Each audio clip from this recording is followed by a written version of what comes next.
नमस्कार साथियों, एक बार पुनः आपका हार्दिक स्वागत एवं अभिनंदन गौरव ज्ञान धारा की शाखा ओपीडी अर्थात ऑब्जेक्टिव प्रश्न धारा के इस ऑनलाइन प्लेटफॉर्म पर।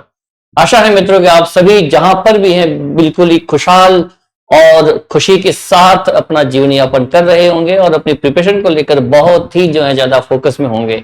आप अपने आप को एकाग्रचित करके अपने लक्ष्य की ओर निरंतर वो अग्रसर होते रहेंगे, ऐसी उम्मीद मैं इस मंच के माध्यम से कर सकता हूं, क्योंकि आप जुड़े हैं हमारे साथ इस जीजीडी और ओपीडी के माध्यम से। हम वो सभी कंटेंट आपको यहां पर उपलब्ध करवा रहे हैं जो आपकी प्रतियोगी परीक्षाओं के लिए बहुत ही बेहतरीन तरीके से वो सहायक सिद्ध होने वाला है। तो मित्रों, जैसा कि पूर्व की कक्षा में हमने संधि को लेकर भिन्न प्रकार की 5 कक्षाओं, जिसमें मैंने स्वर संधि, व्यंजन संधि और विसर्ग संधि से संबंधित भिन्न उदाहरणों के माध्यम से, भिन्न परिभाषाओं के माध्यम से, शॉर्ट टिक्स के माध्यम से आप तक उन उदाहरणों को पहुंचाने का प्रयास किया जो आपकी पूर्व की परीक्षाओं में आए हुए कुछ ऐसे क्वेश्चंस भी हैं और आने वाली भर्ती परीक्षाओं में वो आपके लिए बिल्कुल ही उपयोगी सिद्ध हो सकते हैं। उम्मीद है मित्रों कि आप उनको बेहतरीन तरीके से समझ पाए होंगे और वो आपके लिए बहुत ही सहायता करने वाले रहेंगे। तो मित्रों, आज चलते हैं हम एक नए बिंदु की ओर जो आपको व्यवहारिक दृष्टिकोण से एक महत्वपूर्ण तरीके से आपको मजबूत करेगा। उपसर्ग और प्रत्यय। हम देखते हैं कि उपसर्ग और प्रत्यय अपने आप में शब्द रचना के दौरान यह एक अपने आप में ऐसे बिंदु रहते हैं जो कहीं ना कहीं वाकई में व्यवहारिक दृष्टिकोण जो व्याकरण का है उसमें बहुत ही ज्यादा शब्द रचना के उपलब्धि में ये आपके लिए वर्क करते हैं। उन्हीं क्रम में हम सर्वप्रथम उपसर्ग को लेकर इसकी प्रकृति क्या है, ये किस तरीके से कार्य करता है, इसका अपना मूल ध्येय क्या है और किस तरह से ये नए शब्दों के निर्माण को लेकर इसके मूल शब्द के सापेक्ष में कितने तरह के अर्थ इसमें निकल सकते हैं और उपसर्ग की अपनी क्या परिभाषा है, उपसर्ग किस तरह से कार्य करता है, कितने प्रकार के उपसर्ग रहते हैं और वो किस तरीके से शब्दों के साथ लगकर किस तरीके से नए शब्दों का निर्माण करते हैं और आपके सामने एक भाषा अभिव्यक्ति के लिए, आपके विचारों के आदान प्रदान के लिए या आपकी भाषा को कुछ विशेष प्रभाव देने में किस प्रकार से ये आपकी सहायता करते हैं। तो लीजिए प्रिय विद्यार्थियों, आज का अपना एक नया बिंदु उपसर्ग को लेकर मैं प्रस्तुत हूं, आपके सामने उपस्थित हूं, उसको लेकर अपन बात करने जा रहे हैं। तो लीजिए उपसर्ग। सर्वप्रथम परिभाषाओं के माध्यम से इसको पुष्ट करने का प्रयास करते हैं और चलते हैं इसकी प्रकृति की ओर, इसकी भिन्न प्रकार की ओर और इसमें कितने शब्द किस किस प्रकार से हैं, कौन कौन से उपसर्ग लगते हैं, उनको लेकर अपन बात करते हैं। लीजिए, सबसे पहले आपके सामने है उपसर्ग की परिभाषा और उपसर्ग की प्रकृति को लेकर बात करते हैं, जिसमें यह है उपसर्ग।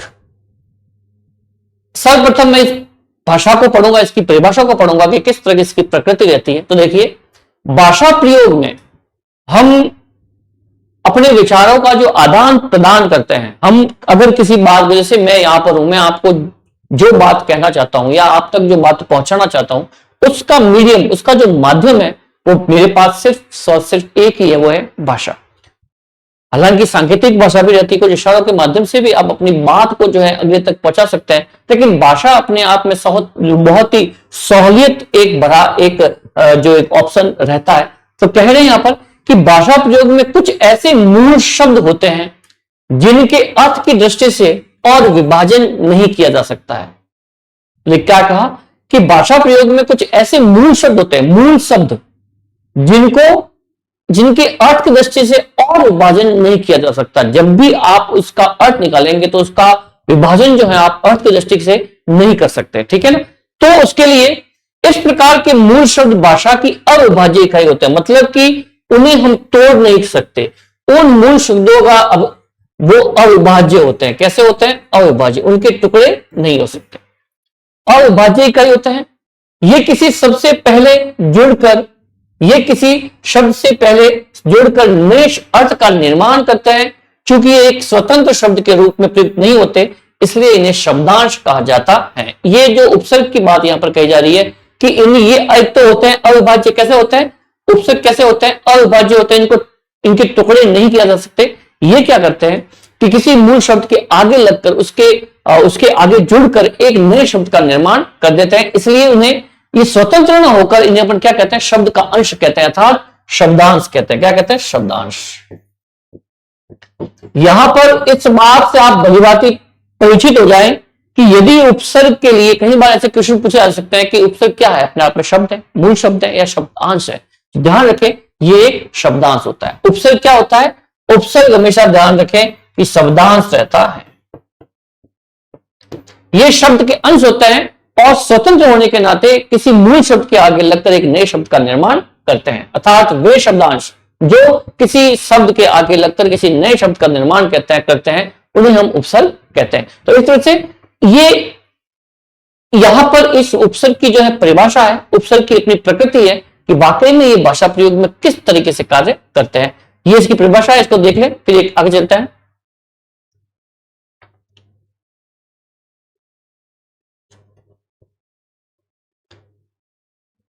इस प्रकार इस बात को हम और आगे ले जाते हुए सार रूप में हम कह सकते हैं कि उपसर्ग वह शब्दांश होते हैं जो शब्द के पहले जुड़कर शब्द का अर्थ बदल देते हैं। क्या करते हैं? किसी मूल शब्द के आगे लगकर। मित्रों मैं यहां पर यह बताना चाहूंगा कि उपसर्ग किस तरीके से कार्य करेंगे, किस तरह से मूल शब्द लगता है और मूल शब्द के साथ उपसर्ग लगता है और उस मूल शब्द के साथ में उपसर्ग लड़के किस तरीके से नए शब्द का निर्माण होता है, उस बात को हम अभी कुछ अच्छे एग्जाम्पलों के द्वारा उसको पुष्ट करने का प्रयास करेंगे। एक बार पुनः हम इन परिभाषाओं की ओर ध्यान दें तो देख लें कि सार रूप में हम कह सकते हैं कि उपसर्ग वह शब्दांश होते हैं जो शब्द के पहले जुड़कर शब्द का अर्थ बदल देते हैं। शब्द का अर्थ चेंज हो जाता है जब ये शब्दांश उस शब्द के आगे लगता है। उपसर्ग शब्द उप धन सर्ग इन दो शब्दों के मेल से बना है।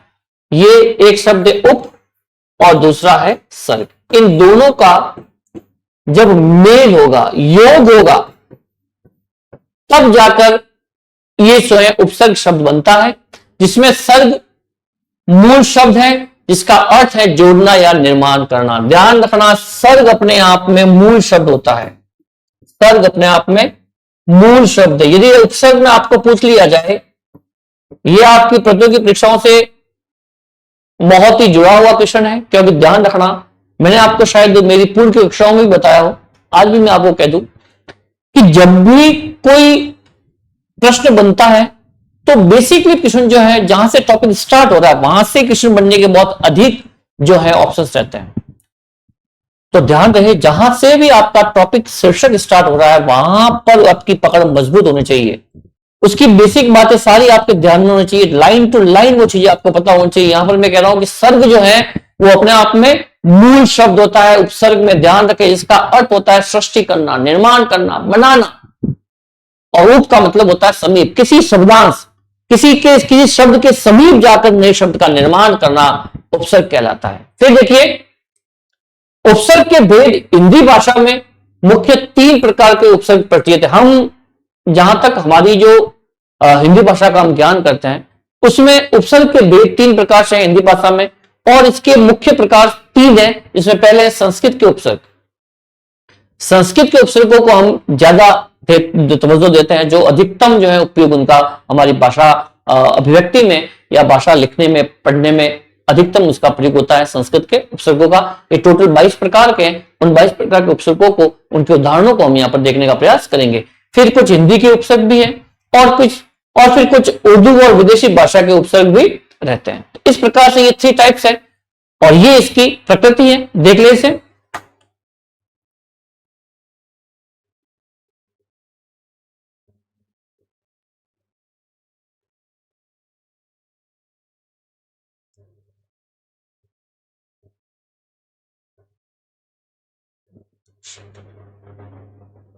अब चलो मित्रों आगे चलते हैं। हम अपने विचारों एवं भाषाओं की अभिव्यक्ति, हम अपने विचारों, हमारे मनोमस्तिष्क में उठने वाले जो विचार हैं, हम किसी बात को लेकर हमारे दिमाग में कोई विचार उत्पन्न होता है, उस विचार को दूसरे तक कैसे पहुंचाना उसका माध्यम रहता है भाषा। तो कहा यहां पर कि हम अपने विचारों एवं भाषाओं की अभिव्यक्ति के लिए, अभिव्यक्ति किसके माध्यम से करेंगे? भाषा के माध्यम से करेंगे, चाहे उसको लिखकर करें चाहे बोलकर करें। भाषाओं की अभिव्यक्ति के लिए भाषा का प्रयोग करते हैं और भाषाई अभिव्यक्ति की मूल में शब्द होते हैं। क्या होते हैं? शब्द। आपकी जो भाषा की अभिव्यक्ति होगी उसके लिए आपके पास में क्या होना चाहिए? शब्दकोश होना चाहिए, आपका शब्द भंडार होना चाहिए। तभी अपनी बात को आप उन वाक्यों के माध्यम से लिखकर, उन शब्दों का सहयोग लेकर आप अपनी बात को पूरी तरह से अगले तक पहुंचा पाएंगे। किसी, अब ये जो शब्दों को बनाने की प्रक्रिया है, ये व्यवहारिक दृष्टिकोण से 3 प्रकार की होती है। वो कैसे है, देखिए, एक शब्द से अन्य शब्दों का निर्माण 3 प्रकार से होता है। एक शब्द से अन्य शब्दों का निर्माण 3 प्रकार से होता है। जैसे किसी किसी शब्द के पहले कुछ अक्षर या शब्दांश जोड़ना, मतलब कोई शब्द ऐसे होते हैं, मूल शब्द अलग से होता है, उसके आगे आप किसी नए शब्द को, किसी शब्दांश को जोड़ देते हैं, तो एक नया शब्द जो है वो बनकर आपके सामने आता है। जैसे कि देखिए, निर्गुण, परिचय, ये निर्गुण है तो निर् जोड़ दिया, उसमें गुण बन गया, परिचय, अनजान, उपहार, इस तरह से ये सब मिलकर कर आते हैं। शब्द निर्माण की प्रक्रिया को मैं बताने का प्रयास कर रहा हूं कि भाषा अभिव्यक्ति में आपके पास में सिर्फ एक भाषा ही माध्यम रहता है, जिसमें आप अपने विचारों को जो है व्यक्त कर सकते हैं। और शब्द बनाने की जो निर्माण की जो प्रक्रियाएं होती है वो 3 है। सबसे पहले एक है ये उपसर्ग के रूप में, फिर है नेक्स्ट कुछ शब्दों के पश्चात कुछ और अक्षर या शब्दार्थ जोड़ने से, जैसे बड़ा धन ई बड़ाई, साफ धन एरा सपेरा, रस धन ईला रशीला, रंग धन त रंगत। इस तरह से ये हो गया आपके प्रत्यय। एक आपके हो गया उपसर्ग और दूसरा हो गया प्रत्यय। ये भी एक शब्द निर्माण की प्रक्रिया है। और फिर तीसरा है एक शब्द के साथ दूसरा शब्द मिलाने से, मतलब कि देखो किस तरह से ये अपन गंगा जी समास टाइप, क्या समास, समास के जैसे आप इन शब्दों को मिलाकर जो है किसी नए शब्द का निर्माण कर सकते हैं। गंगा जल, माता पिता, प्रतिदिन, चंद्रमुखी, ऐसे शब्द समास के उदाहरण होते हैं। इस प्रकार से इन तीनों ही प्रकारों में पहले प्रकार को उपसर्ग, दूसरे प्रकार को प्रत्यय, तीसरे प्रकार को समास कहते हैं। क्या कहते हैं मित्रों, समास कहा जाता है। देख ले इसे,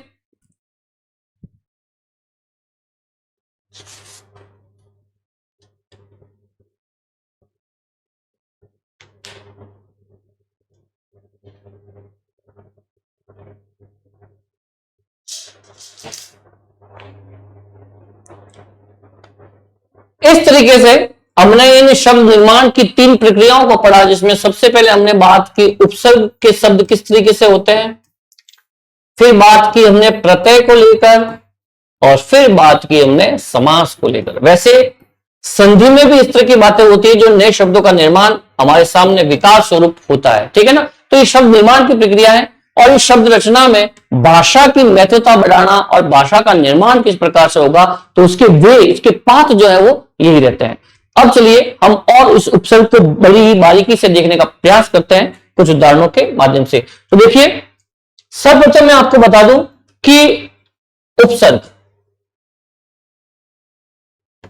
ये शब्द है, ये शब्द जो है यहां पर उप और सर्ग से मिलकर बना है। इस उप का शाब्दिक अर्थ होता है मित्रों समीप, और सर्ग का अर्थ होता है निर्माण करना। क्या करना, निर्माण करना, या सृष्टि करना, बनाना। इस तरीके से उपधन समीप और सर्ग का निर्माण करना, सृष्टि करना और बनाना। अर्थात हम कह सकते हैं कि किसी शब्द के समीप जाकर नए शब्द का निर्माण करना। तो यहां पर एक परिभाषा निकलकर सामने आती है कि किसी शब्द के समीप जाकर शब्द के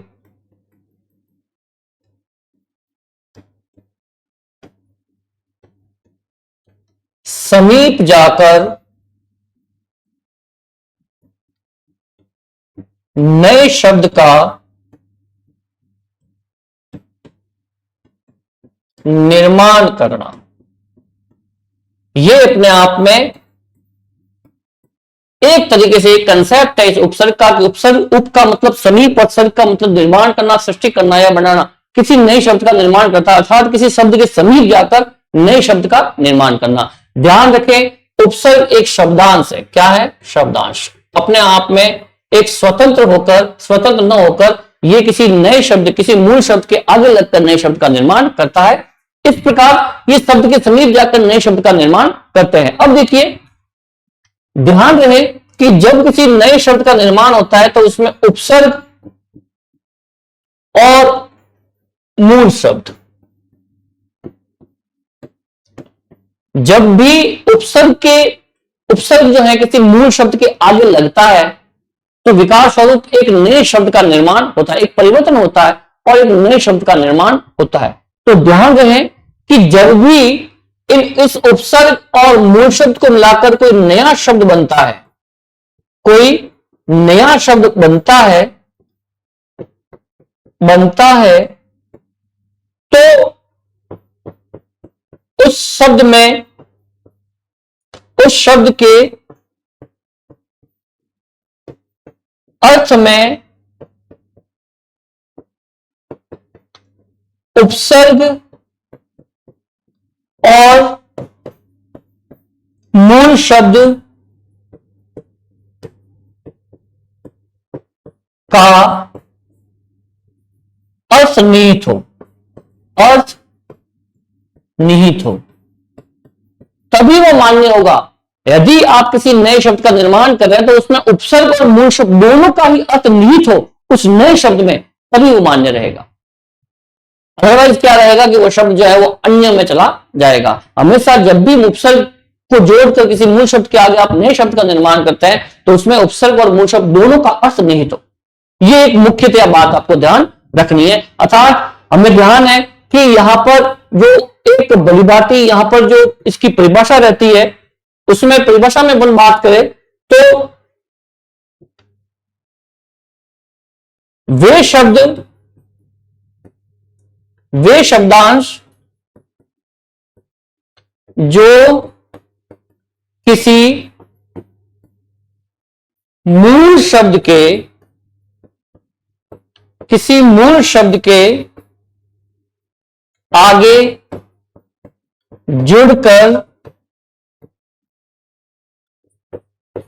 नए शब्द का निर्माण करते हैं, नए शब्द का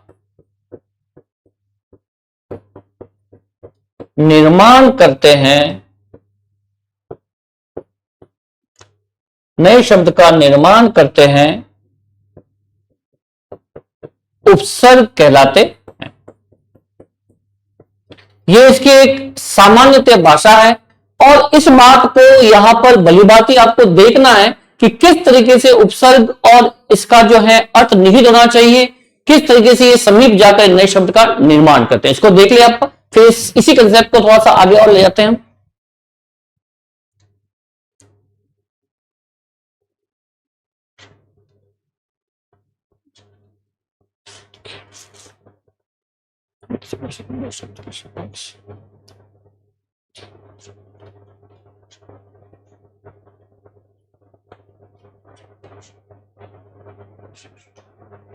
इस तरह से इस कंसेप्ट को और क्लियर करते हैं कि उपसर्ग विधि के अनुसार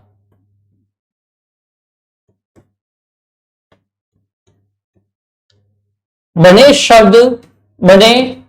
शब्द मूल शब्द के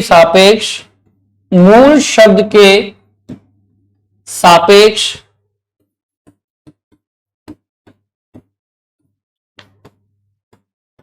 तीन तरह के अर्थ देते हैं, तीन तरह के अर्थ देते हैं, जिसमें पर्यायवाची,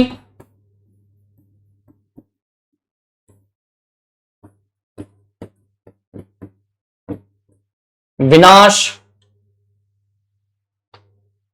विलोम और नया शब्द।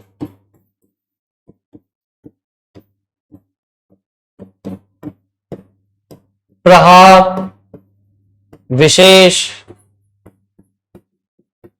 पराजय, विपक्ष। इस तरह से हम देख सकते हैं यहां पर कि किस तरीके से जो है ये शब्द बनकर सामने आ रहे हैं। विभिन्न, मैं आपको इस कंसेप्ट को इस तरह से समझाने जा रहा हूं कि देखो उपसर्ग विधि के अनुसार जो बने शब्द होते हैं वो मूल शब्द के सापेक्ष तीन तरह के अर्थ देते हैं। कितने?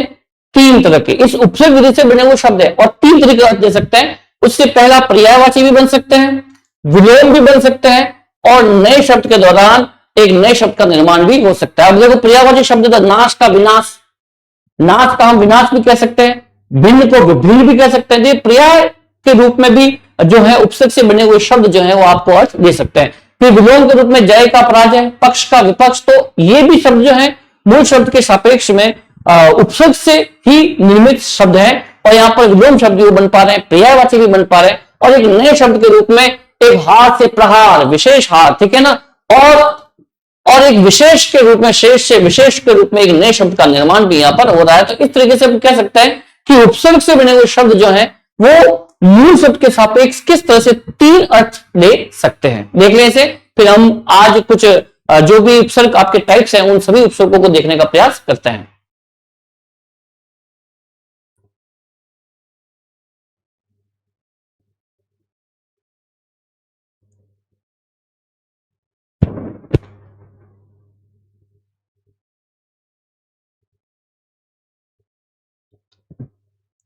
अब देखिए मित्रों, आपके जो उपसर्ग है, जैसा कि मैंने आपको भी बताया इससे पहले, जिसमें हमने बात की कि किस तरीके से आपके ये संस्कृत के उपसर्ग, उपसर्ग के भेद जो हिंदी भाषा में मुख्य तरीके से तीन प्रकार के हैं, इसमें संस्कृत के उपसर्ग, हिंदी के उपसर्ग और उर्दू और विदेशी भाषा के उपसर्ग, तीन प्रकार के उपसर्ग रहते हैं। में सबसे पहले अपन पढ़ने जा रहे हैं संस्कृत के उपसर्ग। किसके? संस्कृत के उपसर्ग पढ़ने जा रहे हैं। तो लीजिए संस्कृत के उपसर्ग की बात करते हैं।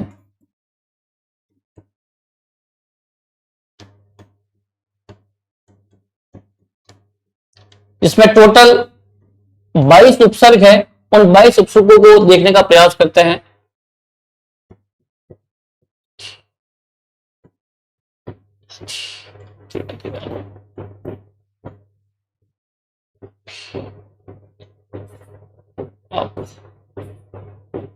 अभी आ, अति, अधि, अनु, अपि, अप, अभि, अब, आ, उत, उद, उप, अति, अधि, अनु, अप, अपि, अभि, अब, आ, उत, उप, दुर, दुस, दुष, नि, निर, निश, निश, निश, उत, उद, उप, दुर, दुस, दुष, नि, निर, निश, निश, निश। फिर है प्र, प्रति, परा, परि, वि, सु, सम। इस प्रकार से ये जो है आपके संस्कृत के 22 उपसर्ग के देखते हैं, इसमें कोई कमी तो नहीं रहेगी। 1, 2, 3, 4, 5, 6, 7, 8, 9, 10, 11, 12, 13, 14, 15, 16, 17, 18, 19, 20, 21 और ये 22। इस तरीके से ये टोटल आपके 22 उपसर्ग हैं और इन 22 उपसर्गों को देखें हम तो यहां पर ये जो है संस्कृत से निकले हुए शब्द है जो हिंदी भाषा में एज इट इज जो है वो प्रयोग होते हैं। ठीक है ना। इन 22 प्रकार के उपसर्गों को हमें भिन्न उदाहरणों के माध्यम से देखने का प्रयास करना है कि किस तरीके से कौन कौन से शब्दों का निर्माण होता है और उसके द्वारा जो बनने वाले शब्द हैं वो किस तरीके हो सकते हैं। तो देखिए हम बात करते हैं सबसे पहले इनके अर्थों की कि किस तरीके से इनके अर्थ हो सकते हैं। अति,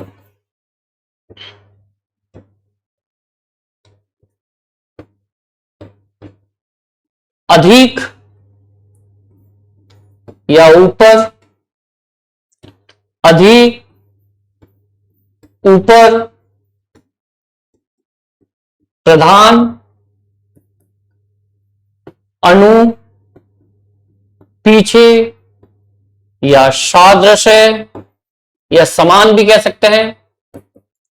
अपि का भी, और अप,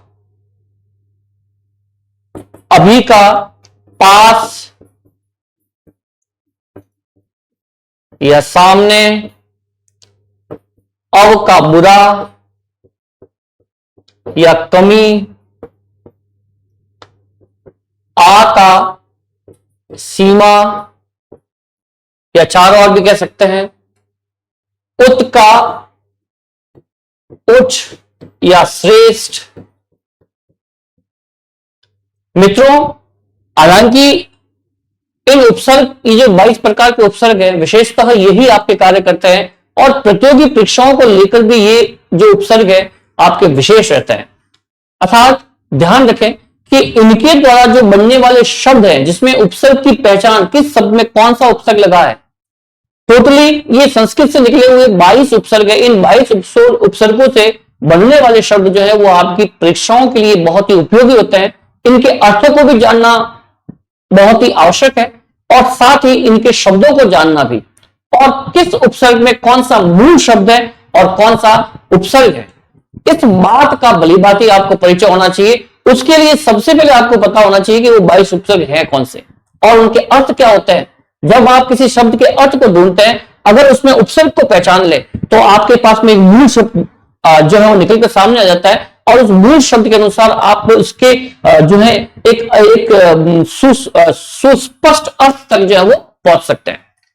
ये वो एक व्यवहारिक व्याकरण का टॉपिक है जिसके तहत आप भाषा की जानकारी आपको बेहतरीन तरीके से हो सकती है। इससे रिलेटेड कई क्वेश्चन बन सकते हैं जिसमें उपसर्ग को पहचानना है या किसी उपसर्ग के साथ लगकर कोई नए शब्द का निर्माण करना है या उस शब्द का अर्थ पता करना है, या ये भी हो सकता है कि कौन सा है, ये संस्कृत का उपसर्ग है या हिंदी का उपसर्ग है। इस टाइप से किसी भी प्रकार से, किसी भी दृष्टिकोण से जो है प्रश्न आपके समक्ष जो प्रस्तुत हो सकता है। उप, उप का मतलब सहायक, अपन कहते हैं ना उप निरीक्षक, ठीक है ना, सब इंस्पेक्टर। सहायक या छोटा,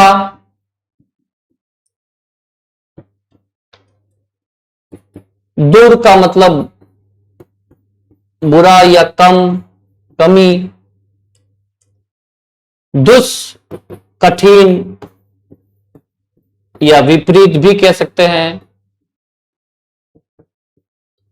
फिर है नी मैंने अधिक, अधिकता या बड़ा, ये इसके अर्थ है।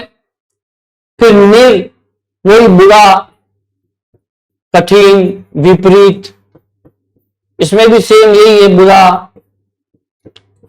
कठिन या विपरीत। फिर है प्र का विशेष या उत्कृष्ट।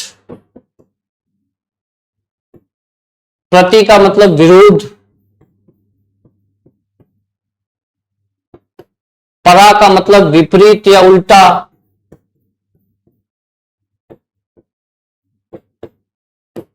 परी का मतलब चारों ओर। वी का विशेष। सु का मतलब अच्छा।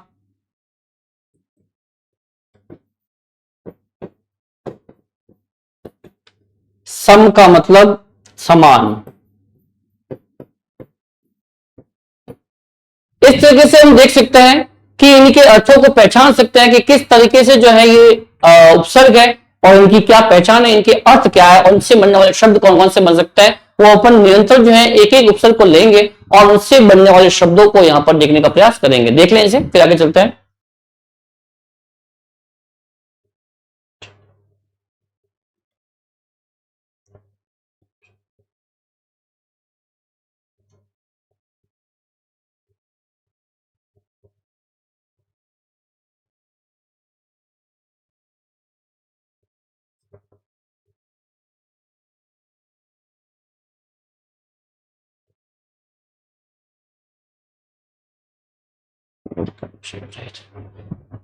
इनका एक बार देख लेते हैं। निषेध या रहित, ये जो है इसमें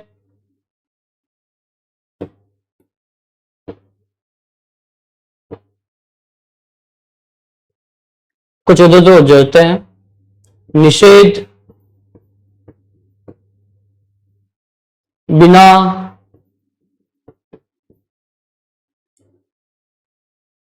अप का मतलब ये निरादर के लिए भी उपयोग होता है, ध्यान रखें। इस तरीके से ये कुछ विशेष बातें हैं, समान या सहित हो सकता है इसका। ये इन संस्कृत के उपसर्गों से लगे जो अर्थ है वो आपके लिए वाकई बहुत ही यहां पर इस प्रकरण के माध्यम से मैंने आपको पहुंचाने का प्रयास किया।